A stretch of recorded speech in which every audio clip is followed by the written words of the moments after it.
Dear students, today we are going to read lesson number 7 from class 11th General English book Intensive Study Part. Let's not forget the martyrs. Title की बात करें तो यही है कि हम अपने मार्टर्स हम अपने जो शहीद हैं उनको फॉरगेट ना करें, उनको भूलें ना। आओ हम अपने शहीदों को ना भूलें। सो ये इसका टाइटल है। और इसकी यदि इंट्रोडक्शन देखें तो उसमें यही कहा गया है कि परमवीर चक्र, इस अवार्ड के बारे में बताया गया कि परमवीर चक्र देश का सबसे बड़ा गैलेंट्री अवार्ड है, साहसिक बहादुरी का अवार्ड है। ये सबसे ऊंचा अवार्ड है। जिन्होंने बहुत बड़े बड़े कारनामे किए हैं, जो देश के सैनिकों ने और डिफेंस फोर्सेस के ऑफिसर्स ने, उनको ये दिया जाता है। तो यही बताया कि ये जो लोग हैं खुद शहीद हो गए, उन्होंने अपनी जान दे दी देश की रक्षा के लिए। और इन्हीं के बहादुरी के कारनामे हम इस लेसन में पढ़ने जा रहे हैं, जिन्हें परमवीर चक्र मिला अपनी बहादुरी के दम पे। देश का सबसे ऊंचा सर्वोच्च बहादुरी का इनाम मिला, Paramvir Chakra. Okay, let's begin the lesson.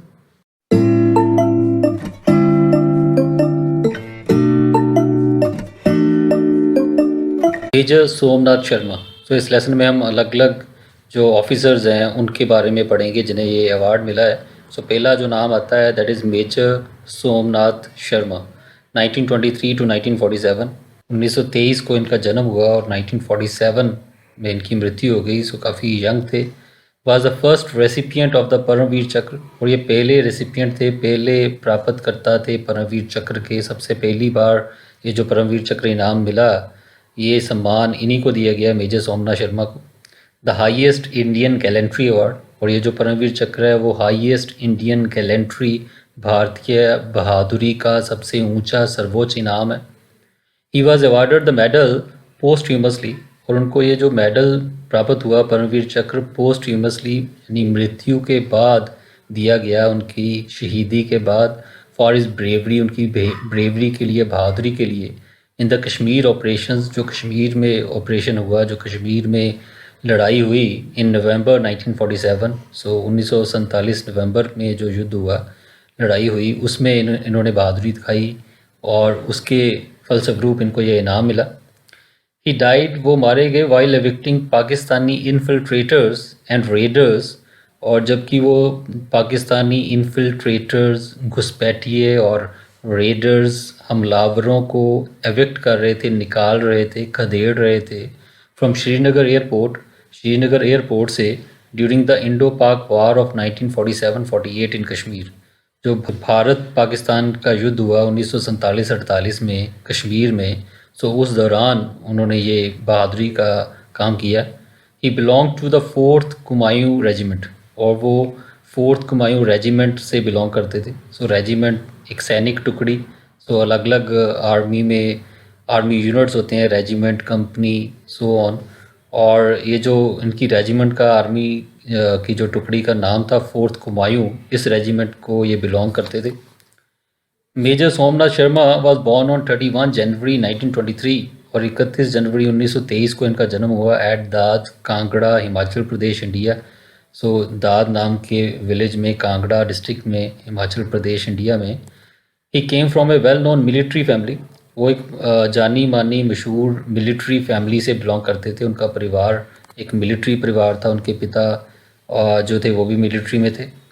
His father, उनके जो पिता थे, major general Amarnath Sharma, was also a military officer. और मेजर जनरल अमरनाथ शर्मा जिनका नाम था वो भी एक मिलिट्री अफसर थे। His company was airlifted to Srinagar on 21 October 1947। और इनकी जो कंपनी को, इनकी सैनिक टुकड़ी को एयरलिफ्ट किया गया, यानी कि हेलीकॉप्टर्स में, जहाज़ में छोड़ा गया श्रीनगर में ऑन 31 अक्टूबर 1947 को। इस डेट को इनकी सैनिक टुकड़ी को वहाँ पे पहुँचाया गया। His right hand was in a plaster cast. उनका जो दायां हाथ था, राइट हैंड था, वो प्लास्टर कास्ट में था, उसको प्लस्तर लगा हुआ था, हाथ उनका टूटा हुआ था। As a result of injuries, उन इंजरीज़ की, उन चोटों की वजह से, sustain in the hockey field, जो कि उन्हें हॉकी फील्ड में, हॉकी के मैदान में लगी, प्रीवियसली पहले लगी हुई थी। But he insisted on being with his company. लेकिन उन्होंने जोर दिया कि वो अपनी कंपनी के साथ, अपनी सैनिक टुकड़ी के साथ जाएंगे इन कॉम्बैट के लिए, युद्ध के लिए, लड़ाई के लिए। And was given permission to go. और उनको ये परमिशन मिल गई, इजाज़त दे दी गई साथ में जाने की। सो हालांकि ज़ख्मी थे, हाथ पे प्लस्तर लगा हुआ था, हॉकी फील्ड में उनको चोट लगी थी उनके हाथ पे, तो लेकिन फिर भी उन्होंने जोर दिया। हालांकि चाहते तो वो युद्ध में जाने से मना भी कर सकते थे या कोई उनको फोर्स भी नहीं कर रहा था, लेकिन खुद ही उन्होंने कहा कि मैं इस हालत में भी अपनी कंपनी के साथ ही जाऊंगा। ऑन 3 नवंबर 1947 और 3 नवंबर 1947 को major Somnath Sharma's company was ordered on a fighting patrol, और इनकी कंपनी को, इनकी सैनिक टुकड़ी को हुक्म मिला कि वो फाइटिंग पेट्रोल पे युद्ध करने वाली टुकड़ी के साथ जाएं to Budgam village in the Kashmir valley. So Budgam गाँव में कश्मीर घाटी के अंदर a tribal lashkar of 700 raiders, और एक ट्राइबल आदिवासी लश्कर जो झुंड था, ग्रुप था घुसपैठियों का, ऑफ 700 रेडर 700 हमलावरों का, approached Budgam from the direction of Gulmarg. So वो बडगाम की ओर बढ़ रहे थे, अप्रोच कर रहे थे गुलमर्ग की डायरेक्शन से, गुलमर्ग शहर की ओर से ये लोग आ रहे थे। 700 आदिवासी लोगों का झुंड था, घुसपैठियों का, हमलावरों का।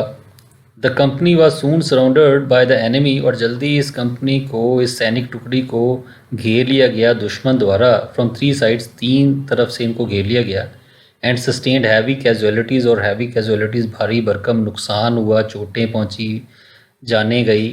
फ्रॉम द एंसुइंग मॉर्टर बम्बार्डमेंट, और जो एंसुइंग फॉलोइंग मॉर्टर बम्बार्डमेंट, जो गोलाबारी हुई, जो तोप के गोले चले गोलाबारी में, तो काफ़ी नुकसान पहुंचा इस सैनिक टुकड़ी को। अंडर हैवी फायर, और काफ़ी तेज़ गोलाबारी के नीचे। एंड आउट नंबर्ड 7-1, और गिनती में भी आउट नंबर्ड हो गए, मतलब 7-1 की 7 गुना ज़्यादा दुश्मन सैनिक थे। सो ये 100 के करीब थे और दुश्मन 700 के करीब थे। सो काफ़ी बड़ी तादाद में दुश्मन था, इनसे ज़्यादा था। सोमनाथ अर्ज्ड हिज कंपनी, सो सोमनाथ ने अपनी कंपनी को, अपनी सैनिक टुकड़ी को ये हिदायत दी टू फाइट ब्रेवली, कि वो ब्रेवली, बहादुरी के साथ लड़ें। ऑफन एक्सपोजिंग हिमसेल्फ, और अक्सर बार बार खुद को एक्सपोज कर रहे थे, खुद को खुला छोड़ रहे थे। टू डेंजर, डेंजर की ओर, खतरे की ओर खुद बढ़ रहे थे।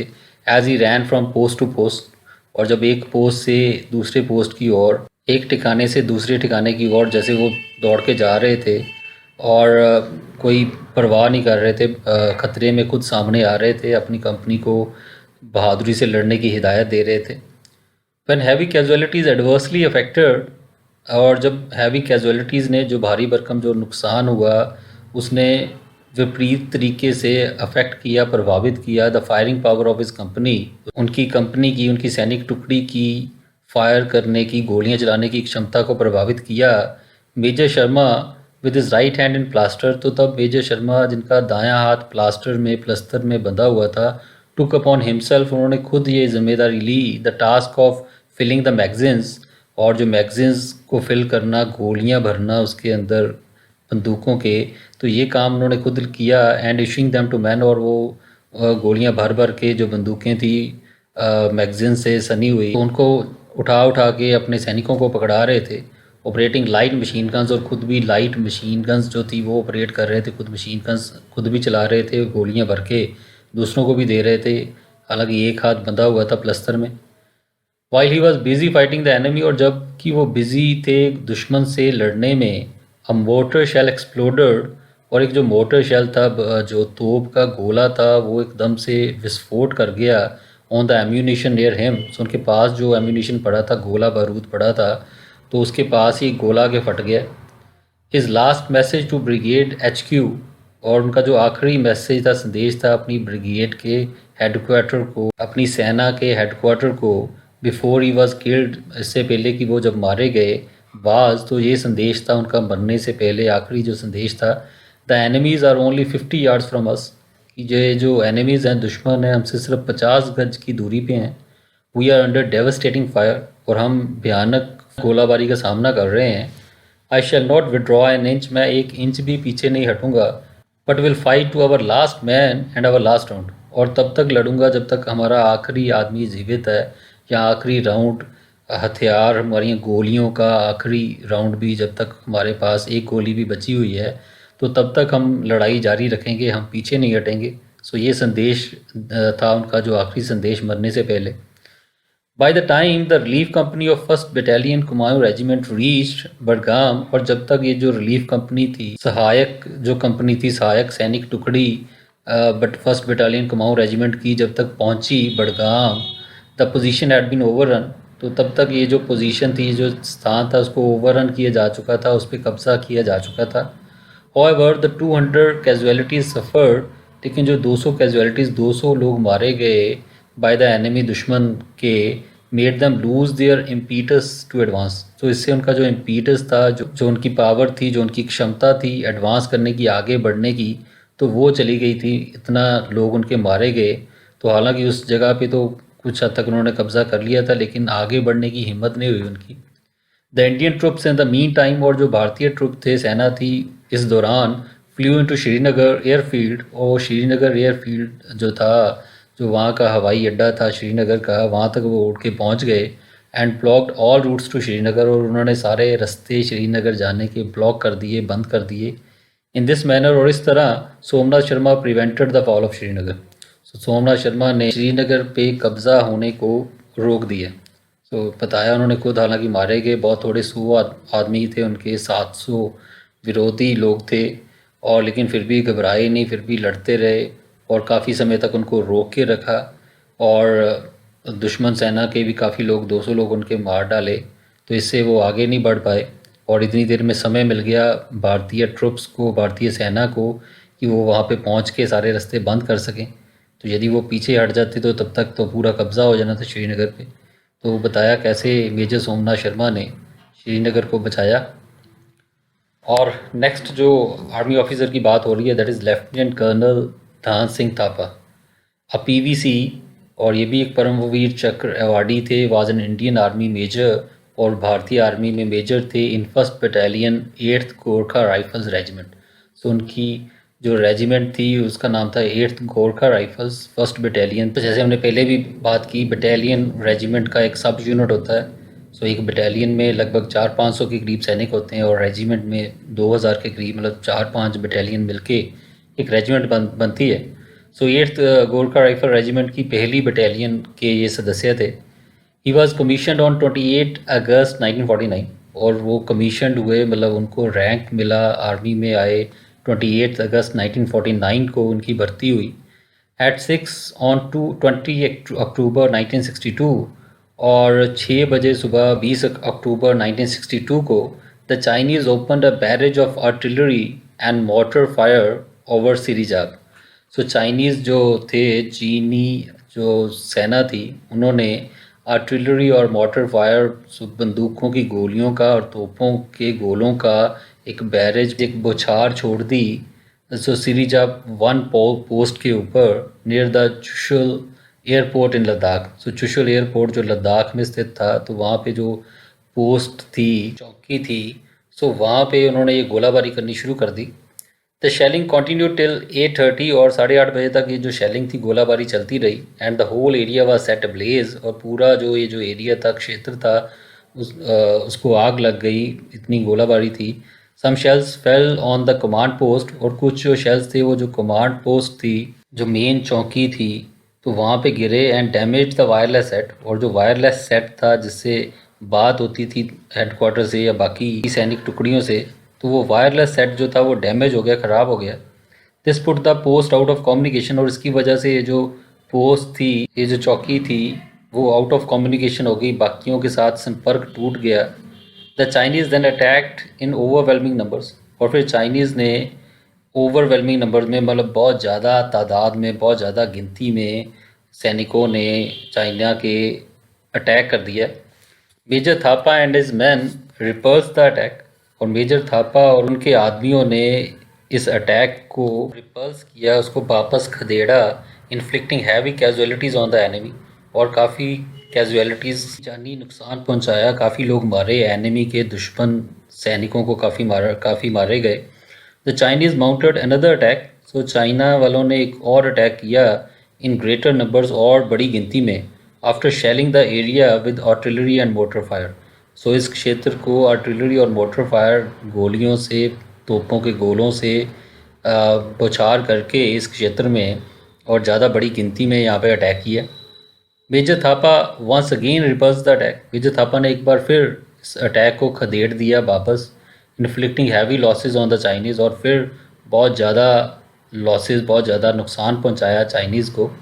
अ शॉर्ट वाइल लेटर, और थोड़ी देर बाद, a third Chinese attack included tanks in support of the infantry.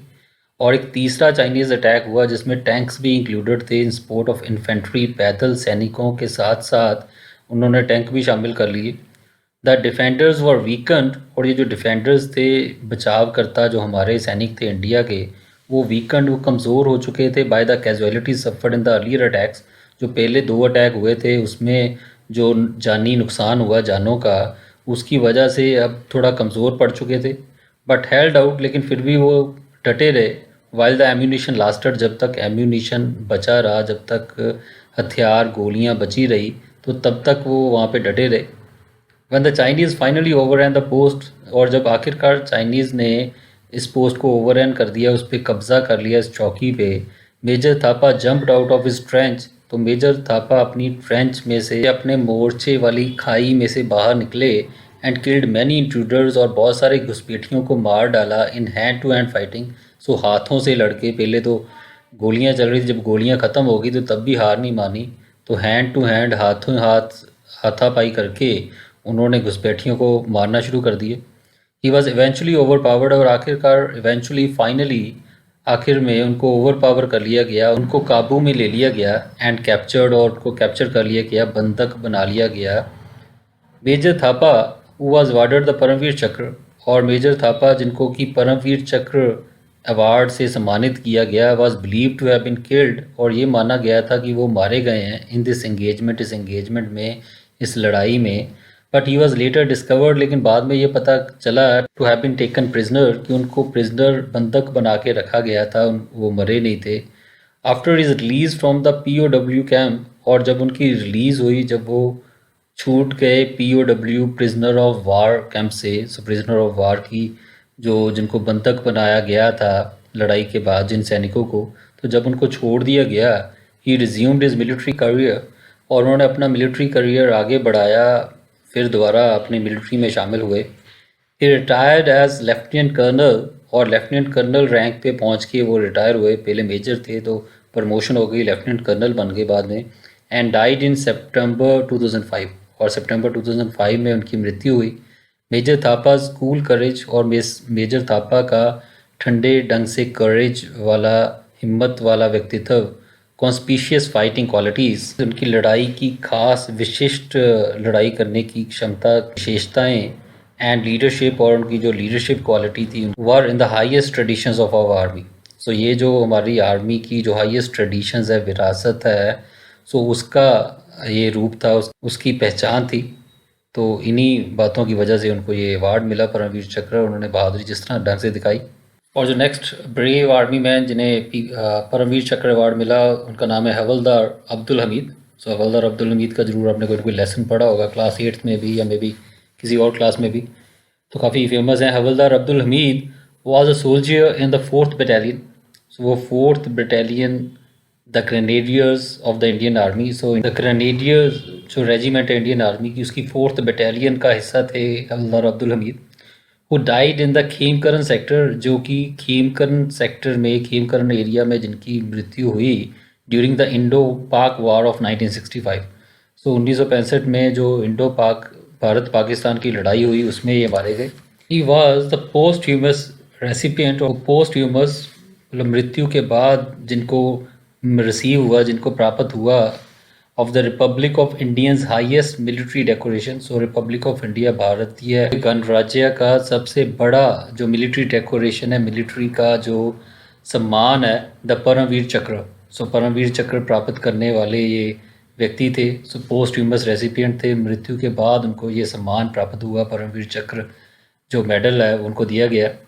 Abdul Hamid was born in a poor darzi family. So उनका एक गरीब दर्जी परिवार में उनका जन्म हुआ, एट धामूपुर विलेज में, of Ghazipur district of Uttar Pradesh. So Uttar Pradesh में गाज़ीपुर डिस्ट्रिक्ट में, ऑन जुलाई 1, 1933 को उनका जन्म हुआ। Abdul Hamid was enrolled into the grenadiers infantry regiment in 1954, और ये जो ग्रेनेडियर इन्फेंट्री नाम की जो रेजिमेंट थी, इस रेजिमेंट में वो शामिल हुए इन 1954। सो 1954 में हुए शामिल during the Sino Indian war of 1962। और जो 1962 में जो Sino Indian, India Chinese, so Sino China के लिए यूज़ किया है। सो इंडिया चाइना की जो लड़ाई हुई 1962 में, Hamid's battalion was a part of 7th infantry brigade. और ये जो इनकी जो बटालियन थी वो इस ब्रिगेड का 7th इन्फेंट्री नाम की जो ब्रिगेड थी उसका हिस्सा थी, commanded by brigadier John Dalvi. So John Dalvi उसके कमांडर थे, उसके हेड थे इस ब्रिगेड के। It participated in the battle of Namkachu against the Chinese. और जो नमकाचू की जो युद्ध हुआ, लड़ाई हुई चाइनीज़ के ख़िलाफ़, उसमें ये पार्टिसिपेंट थे, उसमें इन्होंने हिस्सा लिया। इन 1965 इंडो पाक वार और 1965 की इंडिया पाकिस्तान की जो लड़ाई थी, Abdul Hamid was posted in the Khemkaran Bhikhiwind sector in Punjab. तो इनकी जो पोस्टिंग थी खेमकरन भिखीविंड जो सेक्टर था, एरिया था, सो इस एरिया में इनको तैनात किया गया।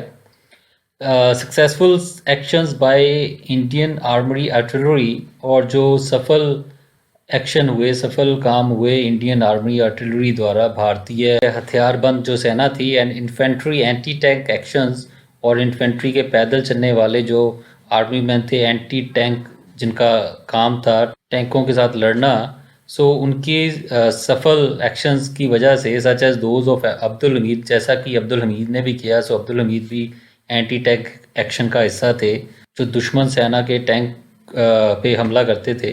Tarnish the reputation of the M48 pattern tanks. और इन्होंने मिलके ये जो M48 पैटर्न टैंक्स थे, पाकिस्तान के बड़े मशहूर टैंक माने जाते थे, उसके रेप्यूटेशन को, उसके नाम को, उसकी प्रसिद्धि को टार्निश कर दिया, धूमिल कर दिया।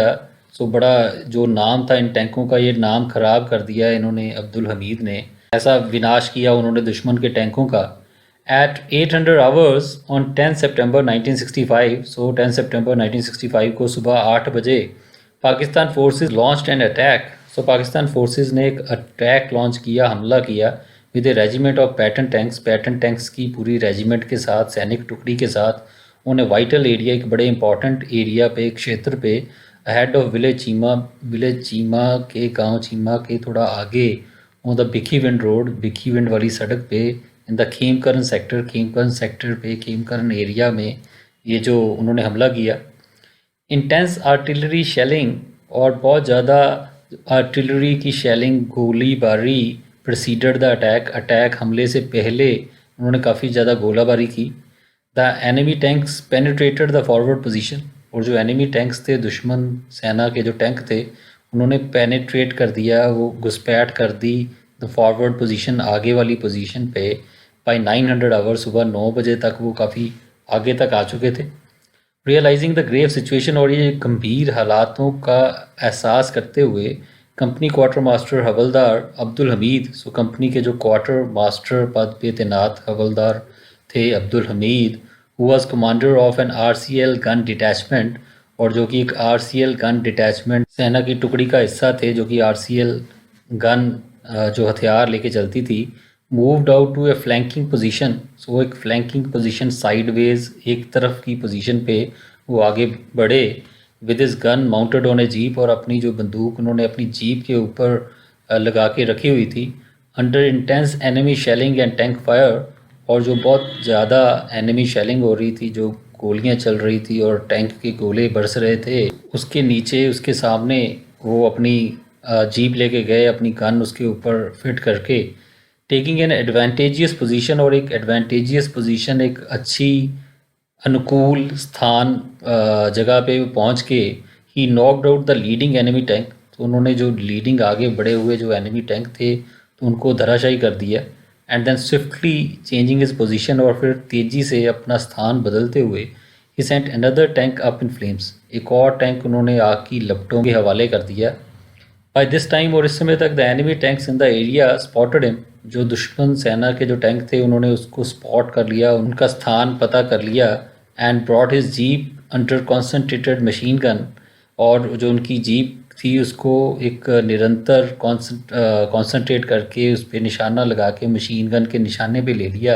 एंड हाई एक्सप्लोसिव फायर, और बड़ी विस्फोटक गोलाबारी की उसके ऊपर। अनडेटर्ड और अनडेटर्ड बिना भयभीत हुए, बिना घबराए, havildar Abdul Hamid kept on firing, और अब्दुल हमीद जो लगातार फायरिंग करते रहे, गोलियां चलाते रहे on yet another enemy tank, एक और एनिमी टैंक पे, विद हिज रिकॉयलेस गन, अपनी रिकॉयलेस गन के साथ। सो ऐसी गन होती थी जिससे पीछे धुआं सा निकलता था, पीछे को झटका लगता था। सो अपनी उस गन के साथ वो फायर करते रहे।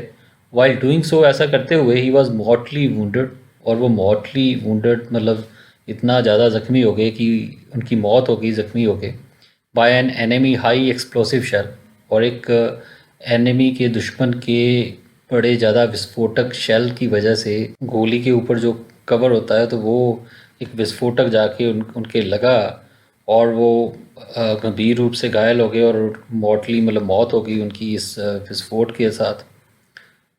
हवलदार अब्दुल हमीद ब्रेव एक्शन, और हवलदार अब्दुल हमीद का ये जो बहादुरी वाला जो काम था, इंस्पायर्ड हिज कॉमरेड्स, उसने उनके कॉमरेड्स को, उनके साथियों को प्रेरित किया to put up a gallant fight, एक बहादुरी पूर्ण फाइट करने के लिए, लड़ाई करने के लिए, and to beat back the heavy tank assault, और जो भारी टैंक असॉल्ट था, जो हमला था, उसको पीछे करने के लिए बाय द एनिमी, जो दुश्मन ने हमला किया था, तो उसका मुंह तोड़ जवाब दिया उनके साथियों ने, उनकी एक्शन से प्रभावित होकर, प्रेरित होकर।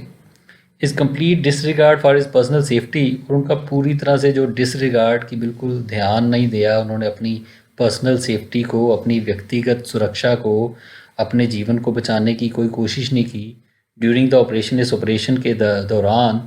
एंड इस सस्टेन्ड एक्ट्स ऑफ ब्रेवरी, और उनके जो सस्टेन निरंतर एक्ट थे ब्रेवरी के, बहादुरी के जो कृत्य थे, काम थे, in the face of constant enemy fire, और कांस्टेंट निरंतर दुश्मन की गोलाबारी के सामने, वर ए शाइनिंग एग्जाम्पल, ये एक बड़ी चमकने वाली उदाहरण है, not only to his unit, ना सिर्फ उनके यूनिट, उनकी आर्मी सैनिक टुकड़ी के लिए, but also to the whole division, बल्कि जो पूरी डिवीज़न थी, पूरा सेना का जो उनका ग्रुप था।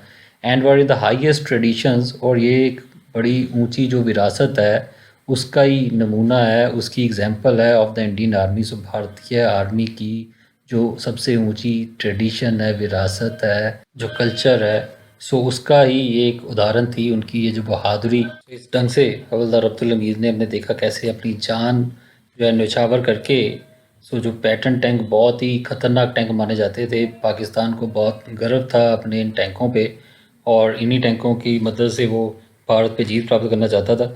लेकिन अब्दुल हमीद ने अपनी जान पे खेल के दिखाया कि बहादुरी के साथ, चाहे टैंक हो या कुछ भी हो, हर चीज़ को जो है धराशायी किया जा सकता है, और पैटर्न टैंक को हराना, पैटर्न टैंक को तबाह करना एक बहुत बड़ी बात थी पाकिस्तान के हौसले प्रस्त करने के लिए। और नेक्स्ट है फ्लाइंग ऑफिसर निर्मल जीत सिंह सैखों। सो ये फ्लाइंग ऑफिसर एयर फोर्स के जो ऑफिसर थे निर्मल जीत सिंह सैखों, और पीवीसी परमवीर चक्र अवार्डी, 17 जुलाई 1943 को जन्म हुआ और 14 दिसंबर 1971 को इनकी मृत्यु हुई। Was an officer of the Indian air force, ये इंडियन एयर फोर्स के अफसर थे। ही वॉज पोस्टह्यूमसली अवार्डेड, और मृत्यु के बाद, शहीदी के बाद इनको अवार्ड मिला, द परमवीर चक्र अवार्ड इनको दिया गया। India's highest military decoration, Bharat का सबसे ऊंचा मिलिट्री वाला सम्मान, in recognition of his loan defence of Srinagar air base. और ये जो सम्मान उनको मिला, उनकी जो लोन, एक अकेले ने उन्होंने जो डिफेंस किया, रक्षा की श्रीनगर एयर बेस की, उसकी रिकॉग्निशन की सराहना के लिए ये अवार्ड उनको प्राप्त हुआ अगेंस्ट ए पाकिस्तानी एयर रेड, जो कि उन्होंने श्रीनगर एयर बेस की रक्षा की थी। पाकिस्तानी एयर रेड, जो पाकिस्तान का हवाई हमला हुआ ड्यूरिंग द इंडो पाक वॉर ऑफ 1971। सो 1971 में जो इंडिया पाकिस्तान की युद्ध हुई उस दौरान, ड्यूरिंग द इंडो पाक वॉर ऑफ 1971, और ये जो वार थी 1971 की इंडिया पाकिस्तान की, he was assign to the number 18 squadron. So उनको जो 18 नंबर जो स्क्वाड्रन थी, जो सैनिक टुकड़ी थी, द फ्लाइंग बुलेट्स नाम से जो जानी जाती थी, उसमें उनको असाइन किया गया, उसका हिस्सा बनाया गया। Flying the fallen Gnat fighter aircraft based at Srinagar, और ये जो स्क्वाड्रन थी, एयरफोर्स की जो टुकड़ी थी, वो फॉलन नैट फाइटर नाम के जो एयरक्राफ्ट थे, जो हवाई जहाज थे, फाइटर प्लेन्स जो थे, उनको ये उड़ाती थी श्रीनगर में। ऑन 14 दिसंबर 1971 और इस डेट को Srinagar airfield was attacked by 6 Pakistan air force F-86 jets. ये जो श्रीनगर एयरफील्ड था, जो सैनिक हवाई अड्डा था, उसको उस पे 6 पाकिस्तान के जो एयरफोर्स F-86 जेट्स थे उनके द्वारा हमला किया गया। Flying officer Sekhon was on readiness duty at that time. So वो रेडीनेस ड्यूटी पे थे, ड्यूटी की तैयारी पे थे उस समय। Soon the enemy aircraft attack the airfield. जल्दी ही दुश्मन सेना के जो हवाई जहाज़ थे, जो उन्होंने सैनिक हवाई अड्डे पे हमला कर दिया। स्ट्राफिंग ग्राउंड टारगेट्स, हवाई हमला किया उन्होंने ग्राउंड टारगेट्स पे, ज़मीनी निशानों पे। अंडर हैवी फायर और तेज गोलाबारी के नीचे he was able to take off, वो टेक ऑफ कर पाए in his Gnat and engage the sabres. वो अपने नाट जो हवाई जहाज़ थे उनमें उन्होंने टेक ऑफ किया, हालांकि तेज़ गोलाबारी हो रही थी। और जो सैबर्स जो विरोधी पाकिस्तान के जो जहाज़ थे, हवाई लड़ाकू जहाज़ जो थे, सो उनको एंगेज किया, उनके साथ उन्होंने सामना किया। इन द एंसुइंग एयर बैटल, और जो उसके बाद जो एयर बैटल हुई, जो हवाई लड़ाई हुई, Sekhon scored a direct hit. Sekhon ने एक सीधा हिट किया ऑन वन सैबर, एक सैबर जहाज़ को, and set another ablaze, और दूसरे को जला दिया। हवाई हमले में उन्होंने 2 जो दुश्मन हवाई लड़ाकू विमान थे उनको तबाह कर दिया। The latter was seen heading away, और ये जो लेटर बाद वाला जो जहाज़ था जो जल गया, तो वो नज़र आया हेडिंग अवे टुवार्ड्स रजौरी की ओर वो जा रहा था गिरता हुआ, ट्रेलिंग स्मोक, और उसमें से धुआं निकल रहा था। The 4 remaining sabres pressed the attack. जो 4 बचे हुए सैबर हवाई लड़ाकू विमान थे, सो उन्होंने लेकिन आगे फिर हमला जारी रखा। 6 विमान थे, 6 में से 2 तो उन्होंने तबाह कर दिए, चारों ने फिर भी अटैक जारी रखा। And after a lengthy dog fight eight tree top level, और एक बड़ी लंबी डॉग फाइट हुई, बड़ी ऐसी लड़ाई छिड़ी ट्री टॉप लेवल पे। सो मतलब ज़्यादा ऊंचाई पे नहीं हुई, जितना कह लो कि पेड़ की ऊंचाई वाले लेवल पे आप कह सकते हो कि काफ़ी नीचे हवा में ये लड़ाई चलती रही। सेखोंस एयरक्राफ्ट वॉज हिट, सेखों का जो एयरक्राफ्ट था वो हिट हुआ, एंड ही वॉज किल्ड, वो मारे गए। सो दुश्मन विमानों ने उनके विमान को मार गिराया। द रिमेनिंग पाकिस्तानी एयरक्राफ्ट, और जो बाकी बचे हुए एयरक्राफ्ट थे पाकिस्तान के, रिटर्न टू पाकिस्तान, वो वापस चले गए विदाउट प्रेसिंग द अटैक, बिना हमले को आगे बढ़ाए। सो उनका भी जैसे नुकसान हुआ, 2 जहाज उन्होंने पहले ही तबाह कर दिए थे, और ऐसे नुकसान उनका हुआ, और उन्होंने हालांकि सैकड़ों के एयरक्राफ्ट को हिट तो कर दिए, लेकिन आगे हिम्मत नहीं कर पाए, तो घबरा के उसके बाद वो वापस चले गए। द ब्रेवरी, और ये जो बहादुरी थी, फ्लाइंग स्किल, और ये जो जहाज़ उड़ाने की जो स्किल थी, जो हुनर था, एंड डिटर्मिनेशन, और जो दृढ़ इरादा था, displayed bye flying officer Sekhon द्वारा जो प्रदर्शित किया गया, earned him India's highest war time medal. उसने उनको भारत का जो सबसे बड़ा वार टाइम मेडल है, युद्ध के दौरान जो मेडल मिलता है फॉर गैलेंट्री, बहादुरी के लिए, द परमवीर चक्र, सो ये सम्मान दिलाया उनकी ब्रेवरी ने, उनकी बहादुरी ने। His skill was later praised in an article, और बाद में भी उनके इस स्किल को, उनका ये जो जहाज़ उड़ाने का हुनर था, उसकी तारीफ़ की गई इन एन आर्टिकल, एक आर्टिकल में, एक लेख में, ऐसे में, बाय सलीम बेग मिर्ज़ा द्वारा, the pilot who shot him down. So वो पायलट जिसने कि उनके जहाज़ को मार गिराया था, सो दुश्मन सेना का जो पायलट था सलीम बेग मिर्ज़ा, उसने भी तारीफ़ की फ्लाइंग ऑफिसर सेखों की, कि उनकी क्षमता के लिए, कुशलता के लिए की।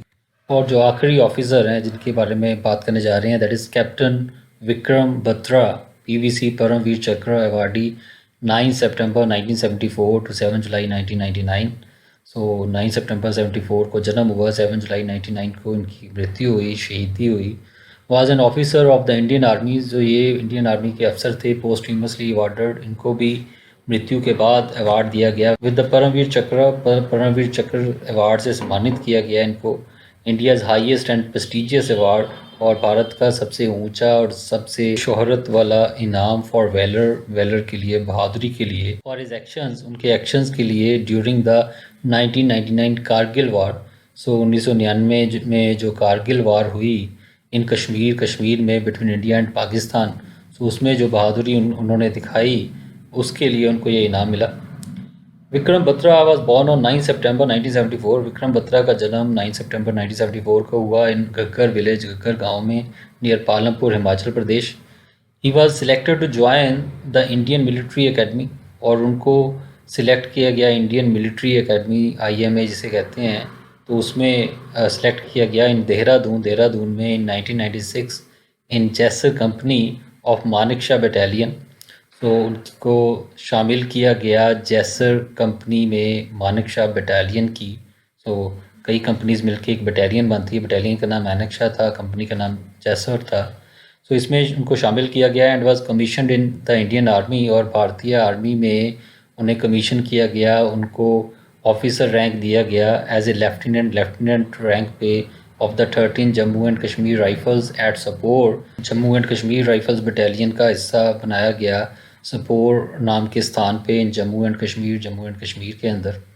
ही rose to the rank of captain, और आगे जाके फिर वो कैप्टन रैंक पे पहुँचे, लेफ्टिनेंट रैंक पे ज्वाइन किया था, बाद में प्रमोशन हो गई, कैप्टन बन गए वो ऑन 1 जून 1999। और इस डेट को his unit proceeded to the Kargil sector. उनका जो यूनिट था, आर्मी टुकड़ी थी सैनिक, वो कारगिल सेक्टर की और आगे बढ़ी on the eruption of A war like situation, जबकि एक युद्ध जैसी स्थिति बन गई इन कारगिल के अंदर द्रास एंड बटालिक सब सेक्टर्स, और कारगिल और द्रास और बटालिक ये जो सब सेक्टर्स हैं, ये जो एरियाज़ हैं, तो यहाँ पे युद्ध जैसी स्थिति जब बन गई तो उनको आगे भेजा गया। He was sent along with his company, उनको उनकी कंपनी के साथ, सैनिक टुकड़ी के साथ भेजा गया on the first strategic and daring operation. So पहला स्ट्रैटेजिक, रणनीतिक और डेयरिंग, बड़ा हिम्मत वाला ये जो ऑपरेशन था, काम था, to recapture the first peak of utmost importance, कि जो पहली पीक थी, पहली चोटी थी, अटमोस्ट इम्पॉर्टेंस, बहुत ज़्यादा महत्व की, उसको रिकैप्चर करना, दोबारा अपने कब्ज़े में लेना। 0.5140 जिसका नाम था उस चोटी का, तो वो दुश्मन ने, पाकिस्तान ने अपने कब्ज़े में ले ली थी, और इनका काम था, इनको ये सौंपा गया कि उसको रिकैप्चर करें, दोबारा अपने कब्ज़े में लें, which was at an altitude of 17,000 feet, जो कि 17,000 फीट ऊंचाई पे स्थित थी। कैप्टन विक्रम बत्रा, और ये जो कैप्टन विक्रम बत्रा थे, was given the task of recapturing 0.5140। तो इनको यही टास्क मिला था, ये काम मिला था कि इस 0.5140 नाम की ये जो चोटी है, इसको रिकैप्चर करना, इस पर दोबारा कब्ज़ा करना। निक नेम्ड शेरशाह, सो इनका नाम, निक नेम जो प्यार का नाम, शेरशाह इनको कहते थे विक्रम बत्रा को, लायन किंग इंग्लिश में कहें तो, इन हिंदी में शेरशाह कहते थे। फॉर इज करेज, इनकी करेज के लिए, इनकी हिम्मत के लिए इनको शेरशाह कह के लोग बुलाते थे। He decided to lead the rear, और उन्होंने फैसला किया कि रेयर से, पीछे से आगे बढ़ने का फैसला उन्होंने किया as an element of surprise, की हैरानी वाला काम करने के लिए, would help stupefy the enemy, ताकि जो एनिमी या दुश्मन है वो स्टूपिफाई हो जाए, वो एकदम हैरान परेशान हो जाए, और कि वो एक्सपेक्ट कर रहा होगा कि दूसरी तरफ से आएंगे, तो लेकिन उन्होंने फैसला किया कि हम पीछे से उल्टी दिशा से जो है हमला करेंगे, ताकि जो दुश्मन है वो एकदम हक्का बक्का रह जाए। He and his man ascended the sheer rock cliff, और वे और उनके जो आदमी थे, वो जो शेयर, बहुत ऊंचाई वाली सीधी सी रॉक क्लिफ थी, चट्टान की जो चोटी थी, उसकी ओर उन्होंने असेंड किया, ऊपर को चढ़ना शुरू किया। But as the group near the top, लेकिन जब ये जो ग्रुप था वो टॉप के किनारे पे, चोटी के पास पहुंचा, the enemy pinned them, so enemy ने, दुश्मन ने उनको अपने निशाने पे ले लिया on the face of the bare cliff. So खाली चट्टान थी, खाली चट्टान पे और कुछ छुपने को स्थान नहीं था, तो एकदम से उन्होंने, दुश्मन ऊपर चढ़ा हुआ था, तो ये नीचे से ऊपर जा रहे थे, तो उन्होंने बिल्कुल जब वो किनारे पे पहुंचे तो निशाने पे ले लिया इनको, फिर machine gun fire, machine gun की गोलियां चलानी शुरू कर दी। Captain Batra along with 5 of his man, और कैप्टन बत्रा अपने 5 आदमियों के साथ क्लाइंब्ड अप, वो ऊपर चढ़ गए, regardless of the heavy firing के बावजूद, तेज गोलाबारी के बावजूद वो किसी तरह ऊपर चढ़े। And after reaching the top, और ऊपर चढ़ने के बाद, heard 2 grenades at the machine gun post, उन्होंने 2 ग्रेनेड्स जो थे, जो बम थे, वो फेंके मशीन गन पोस्ट की ओर, यहाँ पे वो तैनात थे दुश्मन सैनिक। He single handedly killed 3 enemy soldiers, और उन्होंने अकेले ही 3 दुश्मन सैनिकों को मार गिराया in close combat. So close combat जो बिल्कुल पास पास आगे जो युद्ध हुआ, आमने सामना हुआ, तो उनमें 3 सैनिकों को मार गिराया उन्होंने। He was seriously injured during this, और इस दौरान वो काफ़ी गंभीर रूप से घायल हो गए। But insisted on regrouping his man, लेकिन उन्होंने जोर दिया दोबारा अपने आदमियों को इकट्ठा करने का, to continue with the mission, ताकि अपने मिशन पे आगे बढ़ सकें। Inspired by the courage displayed, और इस करेज, इस हिम्मत से प्रेरित होके डिस्प्लेड बाय कैप्टन बत्रा द्वारा जो प्रदर्शित की गई, द अदर सोल्जर्स ऑफ 13 जे के राइफल्स, जो दूसरे भी सैनिक थे इस बटालियन के जे के राइफल्स के, चार्ज द एनिमी पोजीशन, और दुश्मन सेना की पोजीशन पे, स्थान पे उन्होंने हमला किया, and captured point 5140 at 3:30 AM on 20 June 1999। और आखिरकार वो अपने मिशन में कामयाब हुए। जो पॉइंट 5140 पहाड़ की जो चोटी थी, इस पे उन्होंने अपना कब्ज़ा कर लिया 3:30 बजे सुबह 20 जून 1999 को। इस company is credited with killing at least 8 Pakistani soldiers, और इनकी कंपनी को ये भी सम्मान दिया जाता है कि इन्होंने 8 कम से कम पाकिस्तानी सोल्जर्स को मार गिराया इस दौरान, and recovering a heavy machine gun, और हैवी मशीन गन भी रिकवर की, दुश्मन सेना से प्राप्त की। द कैप्चर ऑफ पॉइंट 5140, और ये जो पॉइंट 5140 का कैप्चर था, इस पे जो कब्ज़ा था, set in motion a string of successes. So उसने एक स्ट्रिंग ऑफ सक्सेसेस, सफलता की श्रृंखला, सफलता की कड़ी शुरू कर दी, स्टार्ट कर दी। उससे और सफलताएं हासिल हुई उसके बाद, such as point 5100, point 4700, junction peak and 3 pimples. So ये सब पहाड़ों की चोटियों के नाम हैं।